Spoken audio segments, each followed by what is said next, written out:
लहान मुलांसाठी श्यामची आईचं वाचन गरजेचं, राष्ट्रपती पुरस्कार विजेते मुख्याध्यापक सुनील सुतार यांचं प्रतिपादन. श्यामची आई कादंबरीच्या क्रमश वाचनाचा उपक्रम सुरू.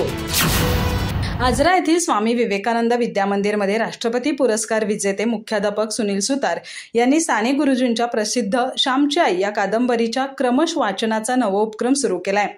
आईच्या उत्कट प्रेमाने भारलेली ही कादंबरी लहान मुलांना सुसंस्कारित करण्यासाठी घरोघरी वाचली जायला हवी असं प्रतिपादन सुतार यांनी केलं.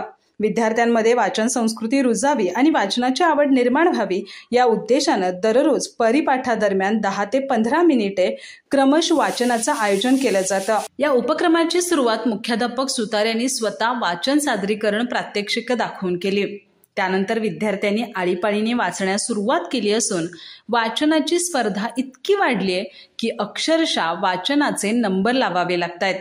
या उपक्रमात शाळेतील शिक्षकांनाही उत्स्फूर्तपणे सहभाग नोंदवण्याची प्रेरणा मिळाली आहे. सुनील सुतार हे उपक्रमशील शिक्षक म्हणून परिचित आहेत. यापूर्वी त्यांनी राजा शिवछत्रपती कादंबरी वाचनाचा उपक्रम महागौंड, देवर्डे आणि तमनाकवाडा शाळांमध्ये सलग 2 वर्ष राबवला होता. यंदा श्यामची आई उपक्रमाचा लाभ 1ली ते 4थीच्या 160 विद्यार्थ्यांना होतोय, ज्याचा त्यांच्या भविष्यात नक्कीच फायदा होईल असा विश्वास सुतार यांनी व्यक्त केलाय.